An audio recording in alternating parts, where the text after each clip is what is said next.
Et rebonjour à toutes et à tous. Bienvenue dans cette salle numéro 2 à l'occasion de ces Growth Marketing Connect. Ravi de vous retrouver. On ne s'était pas quitté il y a très longtemps, hein, bien sûr. Pour ceux qui sont encore dans le chat du workshop auquel on a assisté il y a quelques instants, je vous invite à quitter ce chat et à nous rejoindre dans le chat de la dernière session de la journée sur cette salle 2.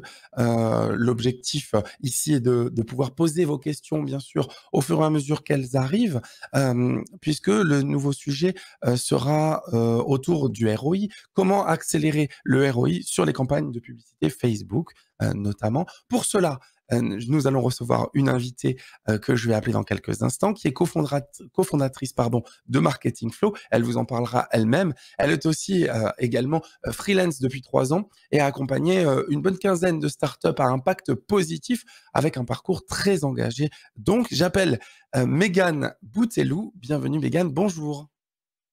Salut, bonjour à tous. Merci Mégane d'être avec nous aujourd'hui. Je vais te laisser nous parler un petit peu de ce qui est fait avec Marketing Flow. Et puis ensuite, bien sûr, je te laisserai la parole pour le talk donc, qui animera ces 35 minutes qu'on a devant nous. Ça marche, merci Robin. Du coup, Marketing Flow, c'est une boîte qu'on a montée avec mon associé Pierre il y a à peu près 2 ans, qui a pour objectif de réunir des marketeurs et des entrepreneurs engagés, donc qui ont des valeurs fortes pour développer la transition écologique et sociétale. Et l'objectif, c'est que toute cette communauté s'entraide et se forme sur le growth marketing pour accélérer sa croissance. Donc aujourd'hui, on est à peu près 278 membres, donc on doit être, ouais, on est plus de 250, ça c'est sûr. On a mis en ligne plus de 200 tutoriels auxquels les membres ont accès pour vraiment reproduire étape par étape des stratégies de croissance qu'on a testées avec mon associé Pierre, avec nos clients en freelance, et qu'on met à disposition du coup de la communauté. Donc voilà un petit peu pour Marketing Flow. Est-ce que du coup j'enchaîne direct ou tu Eh bien, as alors moi besoin de... j'avais une question. Pourquoi Vas-y. est-ce qu'on dit encore Facebook et pourquoi pas Meta globalement? C'est parce qu'on se focus vraiment sur Facebook et pas sur le reste du réseau? Non, c'est par habitude et parce que je trouve que Meta, j'ai du mal à m'y faire. Voilà, tout D'accord, ok. simplement. Mais Ça vraiment, marche. ça va être Instagram. Entendu, très clair. Eh bien écoute, je t'en prie, je te laisse dérouler ta présentation. Ça marche.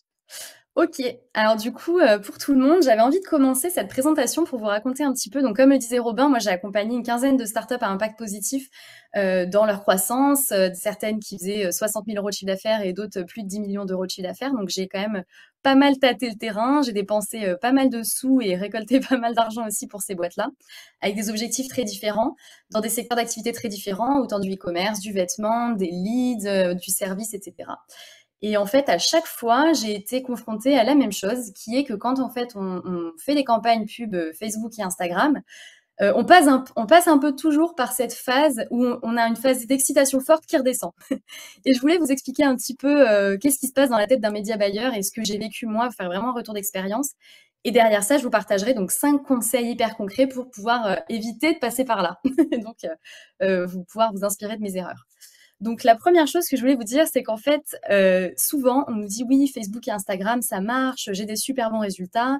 Et du coup, on se dit, bah punaise, j'ai une super boîte qui a un putain de product market fit. Donc ça veut dire qu'à chaque fois que je poste un nouveau produit, ça marche. J'ai une croissance organique de ouf. J'ai du trafic sur mon site internet. Pourquoi je me lancerai pas dans la pub Facebook et Instagram? Donc souvent, on en est à ce moment-là où on se dit, tiens, ça peut être intéressant pour moi de lancer des pubs pour ce business-là. La deuxième étape, c'est vas-y, j'ai pris confiance en moi, j'ai regardé 2-3 formations, je me suis un peu renseignée, je me lance. J'ai quelques visuels, j'ai quelques textes, je vais tester ça, on va voir un peu ce que ça donne dans la pub Facebook et Insta. Là, souvent, quand on a un bon product market fit, on a une phase un peu d'excitation hyper folle où on se dit ouah, punaise, j'ai des super bons résultats, je fais des ventes, je génère des leads, j'ai un coût d'acquisition qui est hyper faible, je dépense quelques centaines d'euros par jour et c'est trop cool. Bah vas-y, je vais essayer d'augmenter les budgets. Et là, c'est le moment où on serre un peu les dents, on serre les fesses, on se dit punaise, je vais essayer d'augmenter les budgets, je sais pas du tout ce qui va se passer. Et dans 80% des cas, ce qui se passe, c'est ça. C'est panique à bord, mon coût d'acquisition explose et je sais pas comment faire. Moi, ça, je l'ai vécu quasiment à chaque fois. J'ai beau tester, t'as beau avoir un product market fit, en fait, quand tu te lances avec les mêmes créas et tu changes rien dans ta stratégie, bah ça marche pas.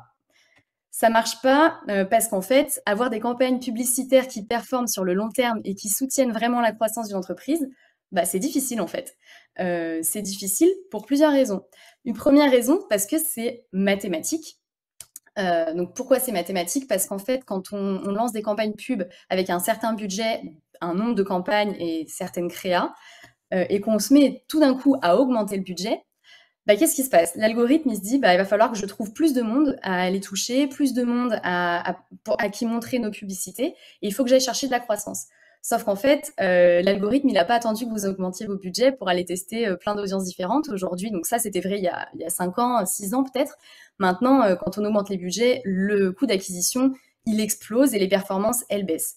Tout simplement parce qu'en fait, l'algo est capable tout seul d'aller chercher des nouvelles audiences. Il n'a pas besoin qu'on lui dise quoi faire. Donc du coup, mathématiquement, on augmente les budgets. Si on change rien à côté, et ben ça s'écroule en fait. On stagne, on finit par tourner. Mais c'est pas que mathématique. Parce que je me suis vraiment rendu compte sur ces 3 dernières années avec toutes les boîtes que j'ai accompagnées qu'en fait, quand on se met du point de vue de l'utilisateur, faut aussi se dire que l'utilisateur, il voit peut-être 4, 5, 6, 7 fois, 8 fois dans la semaine votre publicité, potentiellement toujours le même visuel, toujours le même message. Et en fait, s'il n'a pas acheté il y a 3 mois, il va pas acheter maintenant, quoi. Donc c'est un peu le truc que je voulais vous dire, c'est qu'en fait, quand on fait de la pub Facebook et Instagram, on a tendance à se concentrer sur les choses mathématiques, l'algorithme, l'optimisation du budget, les coûts enfin, les stratégies d'enchères, etc., qui sont effectivement des petits leviers d'optimisation. Mais finalement, les vrais leviers d'optimisation, ils sont pas là. Les vrais leviers d'optimisation, ils sont sur quelque chose qui est pas mathématique et qui est plutôt de l'ordre de se mettre à la place de l'utilisateur, en fait. Et donc, je vais vous montrer 5 conseils que moi, je mets en place avec les clients que j'accompagne, qui m'ont vraiment permis de développer une croissance qui est saine et qui est durable sur Facebook Ads dans le temps, qui repose pas uniquement sur des budgets, sur des stratégies d'enchères, sur des choses techniques, mais qui est plutôt d'une façon de voir les publicités Facebook et Instagram d'une autre manière. Donc, mon premier conseil, ça va être de commencer par capter et interpréter les signaux faibles. Donc ça veut dire quoi? Ça veut dire que quand vous êtes sur votre compte publicitaire, que vous avez des pubs qui tournent en permanence avec un budget quotidien ou un budget ce qu'on appelle en lifetime, donc par exemple sur 3 mois, vous allez dépenser 15 000 euros, je sais pas. Il va falloir quand même garder un œil assez près de vos campagnes pour regarder les signaux faibles et donc capter les différents indicateurs qui vont dire attention, là, tu arrives à un moment où il va falloir que tu changes de stratégie. Il faut que tu remettes en cause les créas que tu as mis en ligne, le nombre de campagnes, tes objectifs, etc. Le premier indicateur que vous pouvez regarder, enfin en tout cas que moi je regarde, c'est les coûts par mille. Les coûts par mille, c'est tout simplement combien ça coûte à l'algorithme de trouver 1000 personnes à qui montrer votre pub. Quand les coûts par mille augmentent, ça veut dire que l'algorithme a du mal à trouver des personnes à qui montrer votre pub. Donc, soit votre audience est saturée, soit l'audience en a marre de voir vos publicités et donc il faudrait changer les créas, changer les messages, changer la stratégie. Le deuxième indicateur que vous pouvez regarder, donc ça, très peu de gens le font, c'est les commentaires sous les publicités. Donc ça, c'est vrai que c'est pas un truc auquel on a accès dans le Business Manager. Ça demande d'aller directement dans la publicité, de l'ouvrir dans un autre onglet, de regarder à la main les commentaires de chaque publicité. Donc c'est très long et très chronophage. Mais en même temps, souvent, ce qui se passe dans les commentaires des pubs, ça reflète ce qui se passe dans le business. Donc c'est là qu'on va pouvoir voir est-ce qu'il y a des problèmes de livraison, des problèmes de qualité, est-ce qu'il y a des problèmes de j'en ai marre de voir votre pub, vous me saoulez. Et c'est vraiment, là, je vous partage un vrai truc que j'ai vécu plusieurs fois. Donc c'est vraiment aller ouvrir vos commentaires. Très peu de personnes le font, très peu de médias buyers le font, mais pourtant c'est là on est vraiment en contact direct avec la cible, avec les utilisateurs, avec les potentiels acheteurs ou les potentiels prospects. Donc hyper important d'aller regarder les commentaires qui sont laissés sous les pubs. Le troisième indicateur, ça va être le CTR. Bon, il y en a plein d'autres des indicateurs, mais ça c'est les 4 principaux que moi je regarde. Le CTR, c'est le taux de clic. Quand le taux de clic baisse, ça veut tout simplement dire que les gens ont moins envie de cliquer sur la pub. Encore une fois, ça peut vouloir dire plusieurs choses. Soit ça veut dire que votre message, les gens l'ont trop vu et ils en ont marre. Soit ça veut dire que les besoins de votre cible, votre proposition de valeur que la proposition de valeur n'est plus alignée avec les besoins de la cible. Et donc, il faut remettre en question en permanence votre positionnement, votre proposition de valeur, qu'est-ce qui fait écho chez les gens. Peut-être aussi qu'il y a des saisonnalités que vous n'aviez pas anticipées avant. Donc, de regarder le CTR, ça vous donnera tous ces indicateurs-là, plein de pistes en fait pour comprendre qu'est-ce qui se passe et qu'est-ce qu'il faut remettre en question. Et enfin, le dernier indicateur, et ça c'est le plus important, quand on fait de la pub Facebook, souvent on dit il faut avoir des campagnes, ce qu'on appelle d'acquisition, donc où on va aller chercher des gens qui ne nous connaissent pas, donc des cibles sur les intérêts, sur le comportement. Donc ça peut être par exemple d'aller cibler les gens qui sont intéressés par le marketing, des gens qui sont intéressés par la mode éthique, qui sont intéressés par, je sais pas, le développement durable. Ça peut être des lookalikes, donc des audiences similaires de vos utilisateurs, de vos visiteurs, etc. Et donc, cette campagne-là est hyper importante parce qu'elle alimente toutes les autres, donc les campagnes de retargeting, les campagnes de post-achat, où vous allez ensuite cibler les visiteurs de votre site internet, vous allez aller cibler les acheteurs de votre site internet. Et si votre campagne d'acquisition ne fonctionne plus, donc elle commence à baisser, les performances baissent, toute la chaîne derrière va être impactée. Donc, hyper important de regarder ça. Et donc, moi, je vous conseille de regarder ces indicateurs sur des périodes de 7 jours. Pourquoi? Parce qu'en fait, il ne faut pas regarder sur 48 heures. L'algorithme, comme je disais, c'est très volatile. Hein, la pub Facebook et Instagram, c'est très volatile. Donc, si on regarde sur des périodes de temps trop courtes, on risque de prendre des décisions qui ne sont pas du tout basées sur la data et qui ne sont pas rationnelles, mais plutôt émotionnelles. Donc, vraiment prendre des plages de date assez longues. Donc, vous pouvez faire ça facilement dans le Business Manager en cliquant sur la plage de date. Vous pouvez cliquer sur l'onglet Comparer. Et donc là, vous allez sélectionner Comparer aux 7 jours précédents. Et je voulais vous montrer un exemple hyper concret pour un de mes clients, où typiquement, là, on voit que le coût par mille entre la semaine du 14 et du 21 octobre et le CTR entre la semaine du 14 et du 21 octobre ont considérablement, enfin la performance du coût par mille et du CTR ont baissé, donc le CTR a baissé, le coût par mille a augmenté, et on voit que la semaine d'après, du coup du 21 au 28, la performance de ma campagne d'acquisition a largement chuté, 61%. Donc ça, j'aurais pu l'anticiper si j'avais bien analysé ces deux indicateurs-là. Mon conseil numéro 2, et là on va rentrer donc dans quelque chose qui est beaucoup moins technique, donc la technique c'est fini, c'est d'abuser de la preuve sociale. Donc ça c'est vraiment un truc dont je me suis rendu compte les 3 dernières années, c'est qu'en fait on n'en fait jamais assez. On fait jamais assez de preuve sociale, c'est vraiment le levier de conversion le plus puissant. Prouvez à vos utilisateurs que ça va avoir un intérêt par des tiers de confiance qui vont assertir ce que vous dites, qui vont justifier ce que vous dites et dire oui, c'est vrai, ce produit marche. C'est vraiment le truc le plus puissant qui existe. Et surtout, c'est une source inépuisable parce que tant que vous avez des clients, vous avez cette source-là d'informations, ces personnes à qui vous pouvez demander des conseils, demander des vidéos, des avis, etc. Pourquoi c'est inépuisable? Parce qu'en fait, la preuve sociale, c'est plein de choses différentes. Ça peut être des relais presse que vous avez eus, ça peut être des passages télé, ça peut être les témoignages de vos clients, ça peut être les avis laissés sur Trustpilot ou tout autre avis certifié, etc.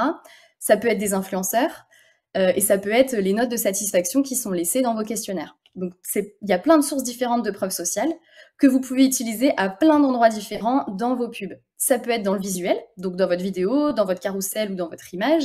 Ça peut être dans le texte de votre pub, mais ça peut aussi être dans le titre. Et donc là, je vais vous montrer des exemples. Donc typiquement, ça c'est une pub de Ngo Shoes qui fait des chaussures éco-responsables. Donc là, vous voyez qu'un client est en train de découvrir le nouveau modèle d'Ngo Shoes. Donc ça, c'est de la preuve sociale. C'est un client qui fait un retour sur un produit. D'ailleurs, vous voyez peut-être pas, mais il y a marqué tout en haut du texte, j'aime le fait que les baskets soient durables et de qualité. Donc là, ils ont remis à la fois dans le visuel, mais aussi dans le texte, de la preuve sociale en réécrivant le verbatim du client. Donc hyper intéressant et hyper puissant en publicité. Ensuite, là, je vous ai mis la marque en moins. Donc, la marque en moins qui a diffusé une publicité. Enfin, ils ont été interviewés en fait par Brut et ils ont rediffusé cette vidéo-là. Alors, Brut, ça marche à tous les coups. Vraiment, c'est un super, c'est des super créas les vidéos Brut. Donc, c'est de la super preuve sociale. Les Mini-Mondes qui font des jouets pour enfants en plastique recyclé et des carnets éducatifs, eux utilisent la preuve sociale notamment dans le titre. Donc, avec le nom, ils ont mis le nombre d'enfants qui étaient abonnés, la note qui est donnée par les parents des enfants qui sont abonnés, donc hyper smart. Et dernier exemple sur Bim Energy qui vend des kits solaires et qui utilisent en fait, qui ont rediffusé une vidéo YouTube qui a été tournée par un influenceur qui s'appelle Tesla Riviera. Et donc ils ont utilisé en fait la vidéo dans leur pub Facebook, la vidéo YouTube qu'ils ont un peu resizée pour que ça soit en format carré comme il faut. Mais voilà, du coup, c'est 4 exemples différents de preuves sociales que vous pouvez utiliser et que je vous conseille vraiment, vraiment d'en abuser. On n'abuse jamais assez de la preuve sociale. C'est vraiment un conseil que j'ai appris au cours des 3 dernières années qui fonctionne très, très, très bien. Me vient une question, Mégane, à ce stade. Vas-y. Dans le cas numéro 1 ici de Ngo Shoes, Ouais. est-ce que il y a pas, enfin, je fais appel à ton expertise ici, hein. Mais si Ouais. on peut revoir l'exemple d'ailleurs, est-ce qu'il y a pas, un sujet à double tranchant en quelque sorte? Est-ce que, auprès de notre clientèle finale ne peut pas être prise de cette publicité comme étant du jeu d'acteur justement à des fins de tromperie? Bah, c'est tout à fait possible. Après, c'est, à toi d'être, enfin, moi, je trouve que les meilleures pubs, en tout cas quand on filme des clients, c'est quand tu leur demandes de le faire eux-mêmes. Moi, c'est ce que je fais avec mes clients, hein. Je contacte quelques clients, chez eux et je leur dis: «Salut, est-ce que ça te dirait de te prendre en vidéo?» Donc là, par exemple, il a dû poser son téléphone dessus, mais moi je demande souvent aux clients de le faire en selfie, hein, de le faire eux-mêmes chez eux Mmh. et il faut que ça paraisse authentique. C'est vrai que quand c'est trop chiadé, de toute façon, sur Facebook Ads, les pubs comme ça, retour d'expérience de clients et tout, il faut que ça soit authentique et il faut que ça soit sincère. Sinon ça prend pas. Effectivement, tu as raison, ça peut vite D'accord. être vu comme un jeu d'acteur. Donc hyper important d'être authentique et de le faire bien. Après là, c'est des exemples de boîtes à impact positif qui jouent énormément sur l'authenticité, la transparence, la responsabilité et l'éthique. Donc, tu peux te dire que c'est quand même, ce serait hyper étonnant qu'ils utilisent des Oui, faux bien avis, tu sûr, vois? effectivement. Effectivement, c'est d'être hyper authentique et c'est une bonne remarque, de toute façon, les pubs qui fonctionnent le mieux, c'est celles qui sont les plus, entre guillemets, «pas mal tournées», mais qui sont les plus voilà, qui ont été faites, à la TikTok avec ton téléphone en selfie, dans ton salon, quoi. Ouais, c'est, les nouvelles pratiques. Ouais, Il carrément, faut bah, on a s'adapter. tendance à c'est ça. Souvent, moi, mes clients, ils me disent: «Ah non, mais c'est pas beau, nin et en fait, les chiffres, parlent d'eux-mêmes. Quand tu mets en concurrence une pub qui est super chiadée d'un client qui fait un retour ou une pub Mmh. d'un mec qui se prend en selfie, enfin moi, j'aurais pu vous mettre j'ai pas pensé, mais j'aurais pu vous mettre, le comparatif et vous montrer vraiment celle qui est en selfie fonctionne beaucoup mieux parce que c'est plus Ouais, oui. authentique. Parce que Mmh. ça donne le sentiment de la preuve sociale alors que c'est pas forcément le cas pour une publicité, un peu plus Ah chiadée comme exactement. tu dis. OK, ouais, c'est Ouais, compris effectivement. Merci beaucoup. trop cool. Du coup, conseil numéro 3, qui concerne aussi les créas parce qu'aujourd'hui les créas, je sais pas si vous êtes au courant, mais ça représente quand même 80 de la performance d'une pub, elle vient de la créa. Donc c'est hyper important de bien, faire vos créas. Donc ça veut pas dire qu'elles doivent être parfaites et belles comme on vient de le dire, ça veut juste dire qu'elles doivent être bien pensées et surtout que vous devez avoir une, masse critique de créas que vous pouvez, mettre en ligne. Donc pour ça, bah, il y a 2 options, hein. Soit vous avez, beaucoup de graphistes en interne qui peuvent vous faire des créas tout le temps, soit vous pouvez faire ce que moi j'appelle des créas, en modules, sous forme de modules, et donc vous allez pouvoir gagner en efficacité. Donc ce que j'appelle des modules, c'est de se dire, par exemple sur les créas vidéo, je vais tourner 10-15 petites capsules de, je sais pas, entre 3 et 5 secondes, peut-être 10 secondes max, qui vont illustrer chacune soit une fonctionnalité, soit un bénéfice, soit de la réassurance, par exemple la livraison offerte, par exemple le nombre de clients satisfaits, la note obtenue, etc. Et en fait, je vais avoir cette base de plein de créas différentes, d'une dizaine ou quinzaine, et je vais pouvoir en fait les moduler et créer comme ça des centaines de créas de vidéos à partir de ça. Donc je vais pouvoir me dire, je vais toujours avoir 4-5 capsules, les unes avec que je vais assembler les unes avec les autres. Un coup, je vais mettre la capsule 1, un coup la capsule 2, un coup la capsule 13 en premier, après je vais inverser, etc. Et de fonctionner comme ça avec des capsules, ça va vraiment vous permettre d'avoir un pool de tests de créa hyper important. Et, et ça, franchement, c'est un game changer parce que c'est exactement ce que j'ai fait pour mes clients et ça fait gagner un temps de ouf, surtout quand on n'a pas en interne des graphistes, des vidéastes qui peuvent nous monter des vidéos tout le temps. Et je vous montrerai un exemple juste après. Mais vraiment, je vous conseille de faire ça si vous n'avez pas beaucoup de budget, si vous n'avez pas une grande équipe. Ça vous permet d'avoir des centaines et des centaines de créas qui sortent tout le temps, des nouvelles vidéos à tester, quoi. Et donc concrètement, les fameuses capsules, bah, je vous ai mis ici plein d'exemples de capsules que vous pourriez tourner. Donc la capsule qui montre le logo avec votre tagline, la capsule unboxing, donc d'un client qui ouvre le paquet, une capsule, vous êtes face cam et vous racontez un peu l'histoire de la création d'entreprise, les bénéfices, etc. Une démo du produit, donc ça peut être valable autant en B2B qu'en B2C, en produit qu'en service. Donc ça peut être comment j'utilise le produit concrètement dans mon quotidien. Ça peut être une capsule où vous montrez une offre spéciale, donc pour Noël, pour le Black Friday, etc. Ça peut être des capsules où il y a des avis qui sont écrits, Vous pouvez montrer votre usine de fabrication, vous pouvez montrer les backstage de l'entreprise, surtout en B2B, ça marche très bien. Vous pouvez présenter l'équipe, donc pareil en B2B, ça marche très bien. Vous pouvez expliquer, donner les conditions de livraison, par exemple si elle est offerte partout en France ou même en Europe, c'est hyper intéressant de le mettre en capsule. Vous pouvez illustrer les fonctionnalités de votre produit, les fonctionnalités de votre service. Donc voilà, ça c'est plein d'idées. Donc déjà rien que là, si vous arrivez à tourner ça, vous avez déjà 12 capsules prêtes à être utilisées de quelques secondes et que vous pouvez assembler pour faire des vidéos un peu plus longues d'une trentaine, quarantaine de secondes. Et du coup, pour vous montrer un exemple hyper concret, donc moi, ça c'est le genre de fichier Excel que je tiens avec mes clients, où on va tourner des capsules. Et après, je vais aller les tester dans plein de campagnes différentes. Et je vais mettre, donc là, vous voyez en bas, tester dans la campagne. Par exemple, si je prends la première ligne Calendly, 7, 8, 2, 1. Donc j'ai monté une vidéo qui commençait par la capsule 7, ensuite la capsule 8, la capsule 2 et la capsule 1. Donc d'abord, une vidéo qui montrait le héros de la homepage, ensuite une vidéo qui montrait l'avis client numéro 1, ensuite une vidéo qui montrait les avis sur une carte en orange, et en dernier, j'avais comment était assemblé le produit.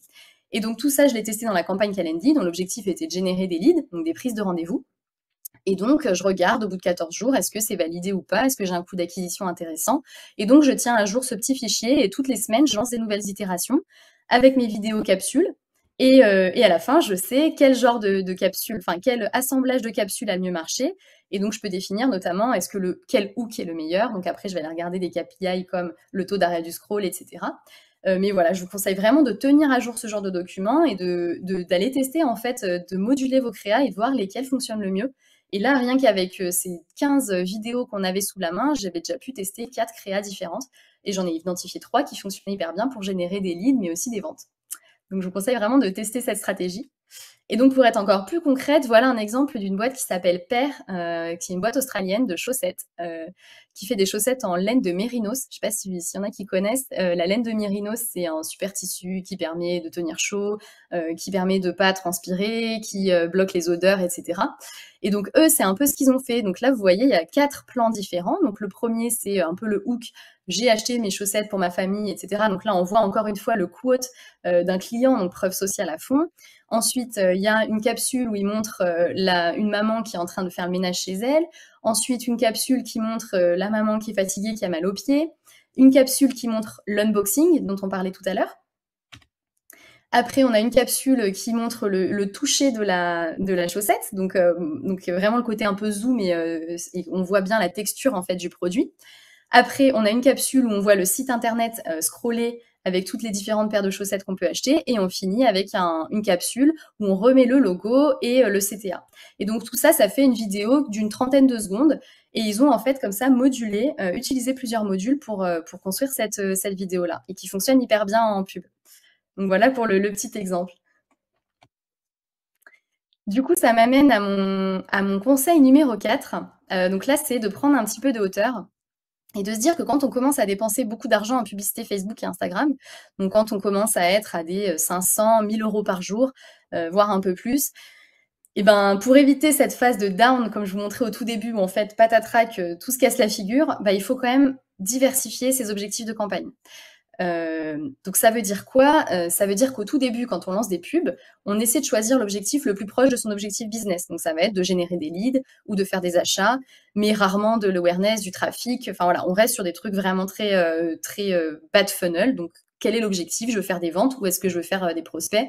Mais c'est tout, on va pas faire de la vidéo, etc. Au début, on reste là-dessus. Mais par contre, ce qui va se passer, donc ça va permettre d'envoyer des premières data au pixel, d'analyser le potentiel du compte publicitaire, etc. Et en fait, ce qui va se passer, comme je vous le disais, on va augmenter les budgets et boum, patatrac, le CAC augmente, donc le coût par acquisition. Donc en fait, vous allez devoir adapter la structure de votre compte publicitaire et donc avoir en permanence plusieurs objectifs de campagne qui tournent. Donc ça, c'est vraiment ce qui permet sur le long terme de rester rentable en Facebook Ads. C'est en fait d'aller alimenter plein d'autres étapes du funnel de votre entreprise et pas seulement l'étape de conversion. Concrètement... Donc là, excuse-moi de te couper, Mégane. Là, en l'occurrence, on nourrit finalement l'algorithme Facebook pour qu'il continue à nous mettre en avant. Donc en fait, on est dans une nécessité de faire comme cela pour que cet algorithme continue à nous mettre en avant sur sur son réseau, alors pour autant que ça ne remplit pas forcément nos objectifs principaux. On est d'accord là-dessus? Oui, alors en fait, c'est pas pour que tu continues à être mis en avant. C'est juste que si tu fais pas ça, comme je disais, tes cas qui vont augmenter, ça va être de plus en plus dur de générer des ventes directement depuis Facebook. Par contre, ce que tu peux faire, typiquement quand tu as un e-commerce, et c'est ce que je voulais dire par cette stratégie-là, c'est à un moment donné, quand tu dépenses, enfin, moi, quand j'arrive à 1 000 € de dépenses, 1 500 € pour des e-commerce, tu vois, classiques, qui ont un panier moyen autour de 80 €, 100 €, généralement, quand tu arrives dans les 1 000 € de dépenses, il y a un moment où ton coût d'acquisition est très fort pour aller chercher des ventes, tout simplement parce que l'algorithme, il a touché tellement de monde, parce que ton budget est tellement grand, enfin, on peut Mmh. aller plus haut encore, mais il commence à être tellement grand qu'il faut que tu ailles chercher d'autres personnes. Et pour ça, combiner des objectifs différents, ça va te permettre de toucher d'autres personnes. Tout simplement parce que Ah l'algo va aller d'accord. chercher d'autres, etc. Et tu vas aussi pouvoir nourrir d'autres étapes de ton funnel. Donc, par exemple, dans le cas du e-commerce, tu vas pouvoir aller chercher du lead, par exemple, et donc faire entrer les gens dans une séquence email. Et donc, c'est le mail qui va faire la conversion. C'est pas Facebook. Oui, d'accord, Et OK. donc, tu vas Ouais, je pouvoir comprends mieux. comme ça les étapes de ton funnel. Je comprends mieux, c'est très clair. Merci beaucoup. Cool. Je te laisse continuer. Pas de souci. Je sais pas où est la presse. Ah, parfait. Donc là, c'est un exemple hyper concret. Donc à gauche, vous avez une boîte en B2B que j'accompagne et à droite, une boîte en B2C. Donc à gauche, c'est une boîte en B2B où l'objectif principal, c'est d'aller générer des ventes parce qu'on sait que là où on est bon, c'est pour aller chercher des ventes directes, enfin des leads et c'est les vendeurs qui savent vendre derrière. Mais on a commencé à lancer aussi des pubs beaucoup plus macro. Donc, par exemple, là, vous voyez, on a changé, on est allé chercher des gens en Italie, on a essayé de diversifier un petit peu au niveau géographique, mais on est aussi allé chercher des vues de pages produits directement. Alors qu'au début, on essayait de vendre, enfin, d'aller chercher des prospects. Bah là, on a commencé à mettre des campagnes de vues de pages produits. Donc, ça, c'est plutôt des campagnes trafic. On a essayé d'aller chercher des appels directement. Donc là, vous voyez, une campagne Calendly. On n'est plus sur générer des leads avec des formulaires, etc., récupérer des adresses mail, mais plutôt générer directement des appels. Et en fait, ça nous a permis d'aller cibler beaucoup plus large parce qu'en fait, l'algorithme, quand il a identifié des leads, enfin, comment aller chercher des leads, il va toujours aller chercher le même genre de personnes. Mais c'est peut-être pas les mêmes personnes qui vont aller réserver un appel directement. Donc, le fait de diversifier le type de campagne, ça va nous permettre d'aller chercher d'autres cibles qu'on n'a pas forcément ciblées avant avec les différentes campagnes qu'on avait et qui tournaient et qui remplaçaient l'objectif business principal. Dans l'exemple de droite, c'est exactement pareil. Donc là, c'est un e-commerce, comme je disais, panier moyen entre 80 et 100 €. Et là, ce qu'on a fait, c'est qu'on a, à la base, on avait une campagne, vous voyez, campagne globale en CBO. Donc ça, c'est notre campagne d'acquisition. On avait une campagne de retargeting et une campagne post-achat. Donc là, c'était tous des objectifs de conversion pour générer de l'achat sur le site internet.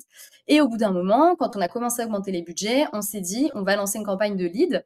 Et donc, on va générer des inscrits à la newsletter. Donc, bien sûr, il y a toute une stratégie derrière, d'aller chercher un bon lead magnet qui donne envie aux gens de laisser leur adresse mail, etc. Mais du coup, avec cette campagne lead, qui est quand même, il nous coûte beaucoup moins cher d'aller chercher du lead, on est capable derrière de les convertir par email, et donc non plus via Facebook Ads, mais du coup, la conversion passe dans un autre canal, qui est le canal email. Et ça nous a permis, en fait, quand on regarde le chiffre d'affaires global et donc le ROI global des campagnes Facebook et Instagram, bah, de se maintenir par rapport à ce qu'on avait avant quand on faisait simplement des campagnes de conversion.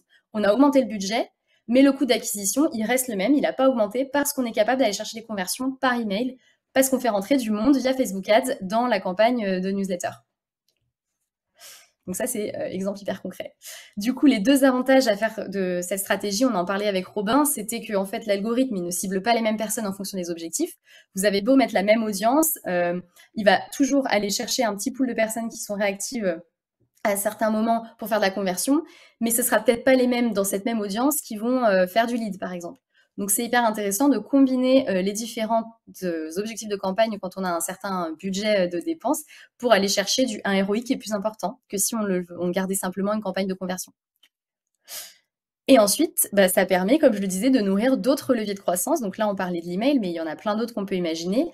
Et ça fait un bon pont pour le dernier conseil que je voulais vous partager aujourd'hui, qui est de ne pas se reposer sur Facebook Ads. Ça, c'est une erreur enfin, c'est une erreur, oui et non, mais c'est quelque chose que beaucoup de boîtes ont tendance à faire. Tant que ça fonctionne et qu'il n'y a pas de mise à jour de l'algorithme, bah, tant mieux, hein, souvent ça marche très bien.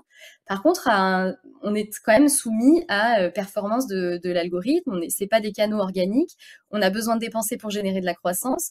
Donc en fait, il ne faut pas miser sur Facebook Ads et c'est un peu le piège dans lequel on peut être tenté d'aller quand on voit que les pubs Facebook, elles marchent bien. pub Facebook et Instagram, on met du budget, etc. Et puis un jour, patatrac, il y a tout qui se casse la figure et on n'a plus rien qui soutient la croissance parce qu'on a tout misé sur Facebook Ads. Donc vraiment, ça c'est vraiment un conseil que je vous recommande, c'est ne misez pas tout sur Facebook Ads, sur Facebook et Instagram Ads. Et c'est pareil pour tous les autres leviers payants. Mais du coup, les 2 raisons principales, ça va être, comme je vous disais, que Facebook Ads est très volatile. Donc les changements d'algorithme, en fait, on se fait malmener en permanence par ça, et ça arrive très souvent, donc il faut faire super attention. Et la deuxième bonne raison, c'est qu'en fait, il faut voir la pub Facebook et Instagram comme un accélérateur, mais c'est en fait la somme de tous les leviers que vous allez mettre en place, qu'ils soient organiques ou payants, qui vont faire la performance de la stratégie sur le long terme. Donc, je vous ai mis un mini schéma qui montre un petit peu, qui va illustrer un petit peu ça. En fait, en moyenne, un utilisateur, il doit voir passer votre offre entre 5 et 10 fois devant ses yeux avant de faire une conversion. Donc là, typiquement, je vous ai mis un parcours exemple où quelqu'un reçoit un email de démarchage, il va aller visiter la homepage du site, un ami va lui en parler à un after work ou un événement de networking. Ensuite, il va voir passer une publicité dans son fil d'actualité, sur Facebook ou sur Instagram en story, par exemple. Il va se dire, tiens, je vais assister au webinaire qu'on m'a proposé en publicité. Ensuite, il a fini le webinaire, il se dit, tiens, je vais aller voir la page tarif. Il va discuter sur le chat en ligne avec la personne qui est en charge des sales de l'autre côté. Il va voir passer un post Instagram et puis il va recevoir une newsletter et il va finir par acheter. Donc là, concrètement, la conversion où il a fini par acheter, elle a été réalisée par plein d'étapes différentes et ce que nous, on appelle avec Marketing Flow des piliers de croissance, donc 6 piliers de croissance. Typiquement, il y a eu de l'emailing puisqu'on a eu un email de démarchage et qu'on a reçu des newsletters. Il y a du site internet puisque je suis allée sur la homepage et qu'elle m'a donné envie peut-être de m'inscrire à un truc, de recevoir un lead magnet. Je suis allée sur la page tarif et j'ai eu envie d'engager la discussion avec le chat. Donc, il y a eu une partie site internet, parcours d'achat. Il y a eu un pilier bouche à oreille puisque j'ai un ami qui m'en a parlé à un événement de networking. Il y a de la publicité. C'est comme ça qu'on m'a proposé d'assister à un webinaire. Il y a eu du contenu, donc le webinaire en question ou peut-être la newsletter dans laquelle on a peut-être donné des conseils, etc. Et il y a eu les réseaux sociaux, donc notamment le post Instagram que j'ai vu. Et donc en fait, avec ces 6 piliers de croissance, on se rend compte que ça a permis de créer une vraie caisse de résonance et que, in fine, l'utilisateur, il a fini par se dire, vas-y feu, je vais acheter. Parce que j'ai eu plein de points de contact comme ça à différents moments de mon parcours et qu'en fait, j'ai vu entre 5 et 10 fois l'offre, l'entreprise, et c'est ce qui m'a donné envie d'acheter. Donc vraiment, je vous conseille d'activer plein de canaux, qu'ils soient organiques ou payants. L'objectif, c'est, comme je le disais, de créer une caisse de résonance et de consolider la croissance de l'entreprise. En termes d'organique, vous avez tout ce qui est SEO, blog, emailing, réseaux sociaux, les partenariats, le co-marketing, la communauté, le système de parrainage. Et tout ce qui va être payant, donc ça peut être de l'influence, du display, des pubs Pinterest, Google, LinkedIn, de l'affiliation, encore une fois de la communauté payante si vous sponsorisez des événements, etc. Donc vraiment, ne vous reposez pas sur Facebook et allez activer plein d'autres canaux qui vont pouvoir faire écho et faire caisse de résonance avec ce que vous allez diffuser en pub, que ce soit vos lead magnets, que ce soit des ventes directement, etc. quoi. Et donc, en résumé, pour revenir sur les 5 conseils dont on a parlé aujourd'hui, ça va être, le premier, c'est de garder un œil en permanence sur ses campagnes et d'identifier avec les bons KPI, à quel moment il va falloir revoir la stratégie, peut-être revoir les créas, revoir les objectifs de campagne, etc. Le deuxième, ça va être d'abuser de la preuve sociale dans ces créas. Ça, c'est vraiment passer pas à côté parce que c'est tellement puissant comme levier de conversion. Le troisième, c'est de produire et de tester des créas en masse et en permanence, donc notamment avec la stratégie dont je vous parlais, qui est la stratégie des modules. Si vous avez une armada de graphistes, vous n'êtes pas obligé de passer par cette strat, mais bon, quand même, ça vous fait gagner un temps considérable d'avoir ces petites capsules que vous pouvez assembler les unes avec les autres. Le quatrième conseil dont on a parlé, c'était de combiner plusieurs objectifs de campagne, donc de ne pas se cantonner à des objectifs de conversion ou de prospect, mais de voir un peu plus large comment vous pouvez nourrir les différentes étapes de funnel de votre entreprise.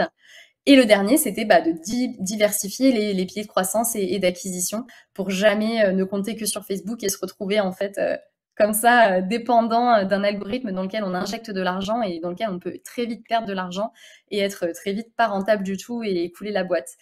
Donc voilà un petit peu les 5 conseils que je peux vous donner pour accélérer le ROI de vos campagnes pub Facebook et Instagram.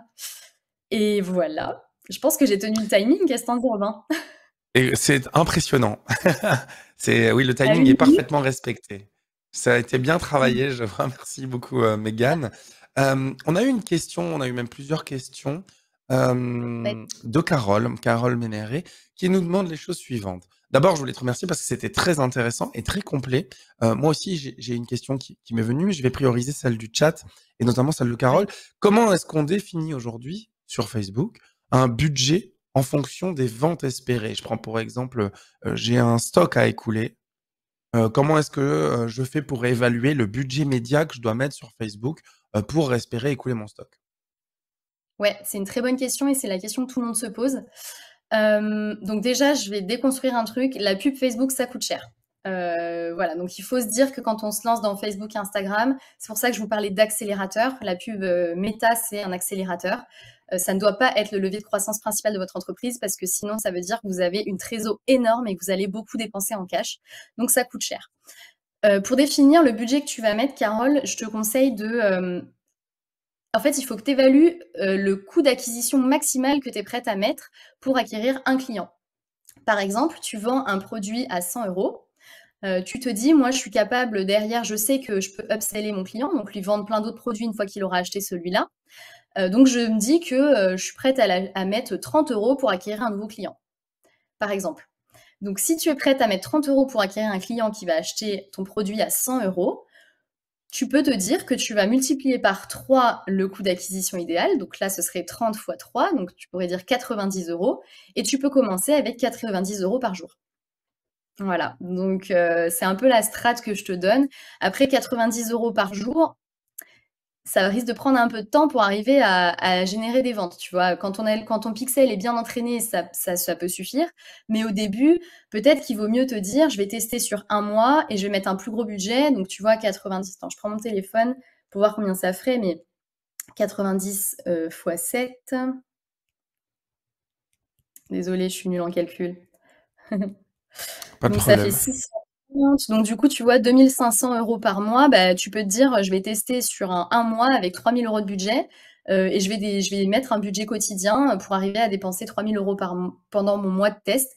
Et donc tu te donnes voilà, cette fourchette-là et tu vas te donner tu vas vraiment mettre toutes les cartes de ton côté, toutes les chances de ton côté pour obtenir des vrais résultats et des learnings assez vite sur ce mois de test. Donc mettre plein de créa, plein de tests, tu vois, de tester différents lead magnets, tester différents visuels, différentes approches, différents messages pour aller chercher des informations et voir si effectivement Instagram et Facebook, c'est un bon levier de croissance pour toi. Alors Carole elle nous précise qu'elle est dans le B2B, mais j'imagine que ça fonctionne de la même chose Pareil. pour ce qui concerne les tests, hein? Ouais, pareil. On est Alors du d'accord. coup, là, il faut que tu évalues en B2B le coût par lead, souvent. Alors, je sais pas ce que c'est ton service, mais bon, en B2B, on parle souvent de plus grosses enveloppes, plus gros budgets, et donc c'est rarement une pub Facebook qui va faire acheter, il faut qu'il y ait des calls, etc. Donc, à toi de voir en combien tu es prête à mettre pour acquérir un lead. Mais après, tu multiplies ça par 3 et tu dépenses ça par jour et tu vois si tu arrives à générer un lead. Par contre, soyons raisonnables, un lead en B2B, ça peut pas coûter 3 euros, quoi. Enfin, je sais pas Mmh. quel service tu donnes, mais c'est quand même cher. Il faut mettre du budget, quoi. D'ailleurs, Meta étant, un outil à la performance, aujourd'hui, on dit souvent dans notre univers du marketing que le coût au clic est à 31 centimes en moyenne. C'est des chiffres marchés. Est-ce que pour toi, c'est une légende? Est-ce que tu l'utilises ça, en reco ou est-ce que non, tu le passes outre? Pas du tout. Ça dépend tellement. Enfin, moi, j'ai bossé avec des clients, comme je disais, hein, dans plein de secteurs d'activité différents, du B2B, du service, du produit. Et franchement, le coût, enfin, tout est différent. Ça dépend de chaque boîte. Ce qu'il faut, c'est calculer à quel moment toi, tu es rentable. Et c'est ça ton KPI Mmh. cible, quoi. Si, Mais si toi, avec un CPC de 50 centimes, tu es rentable parce que tu sais que derrière, une personne qui clique, tu as genre 3% de personnes qui laissent leur adresse mail et que tu sais que derrière, avec 2 mails, tu les convertis, bon, bah, OK pour 50 centimes le clic, tu vois? Ça dépend vraiment donc de chaque, contextualiser au maximum, en fonction de notre activité. D'accord. ouais. Carole nous demande également, peut-on choisir, je pense qu'on aura la réponse rapidement, peut-on choisir les jours de publicité lorsqu'on crée des campagnes? Tu peux, mais je te le recommande pas. Je te le recommande pas parce qu'en fait, on est souvent surpris par les performances et faut pas oublier que, l'algorithme Meta, il a, je sais pas, ça fait combien de temps qu'on fait de la pub Facebook? Ça fait au moins 20 ans. Mais, moi, quand j'ai commencé il y a 8 ans, en fait, oui, on était en mode cyber, enfin, on laser targeting, on disait quel jour on mettait des pubs et cetera. On veut des gens entre 15 et 25 ans, qui, aiment je sais pas quoi, je sais pas quoi. Aujourd'hui, c'est pas du tout le cas. Il vaut mieux laisser l'algorithme faire lui-même. Il a largement les capacités d'aller chercher par lui-même les Ah, bons utilisateurs au bon moment. Donc vraiment, je te conseille pas de le faire.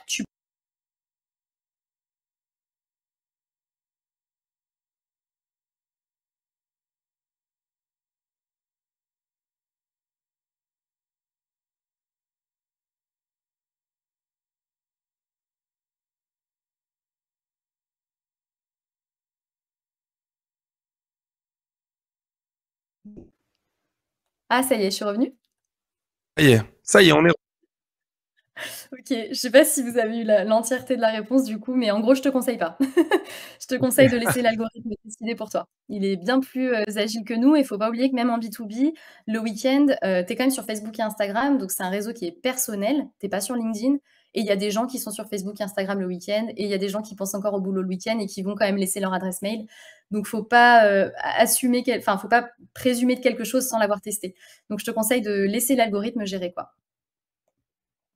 entendu. Bah, merci pour cette réponse, Mégane. Alors, on approche de la fin, en fait, on est déjà à la fin, à vrai dire, de ton intervention. Donc, je vais simplement prendre encore une question. On en a eu quelques-unes qui sont très, très intéressantes. Je vais laisser chacun bien prendre la liberté de te contacter, peut-être via LinkedIn, pour des Ouais. questions supplémentaires. Hein. Mégane Bouteloup, donc, je le prononce bien, j'espère. Non, c'est Bouteloup, mais Bouteloup. c'est pas grave. Bouteloup, excuse-moi, hein, je suis vraiment désolé. Tu m'avais proposé de faire des blagues à la fin.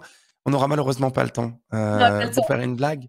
Les Par blagues. contre, j'ai une question, alors j'avais Marion qui disait que c'était très, très intéressant et j'avais Marouin qui demandait: «Est-ce qu'on peut utiliser les mêmes méthodes pour LinkedIn et TikTok?» Bon, c'est pas tout à fait les mêmes outils. Alors TikTok, je peux pas te dire. J'ai jamais testé, donc je vais pas m'avancer. Sur LinkedIn, tu peux, mais il faut quand même garder en tête que, Meta, c'est le réseau social le plus ancien en termes de publicité, donc c'est celui qui a le plus de data et donc l'algorithme est le plus autonome et il va vraiment pouvoir aller chercher les infos par lui-même. Là où LinkedIn, il faut encore le guider. Donc il faut, mettre, beaucoup de critères, de ciblage, il faut, tu vois, sur LinkedIn, sur Facebook, tu dirais des audiences broad, c'est souvent celles qui marchent le mieux. Donc quand je mets zéro critère de ciblage, sur LinkedIn, ça marche pas trop. Il faut le guider parce qu'il n'a pas l'ancienneté que peut avoir un méta et il n'est pas aussi performant.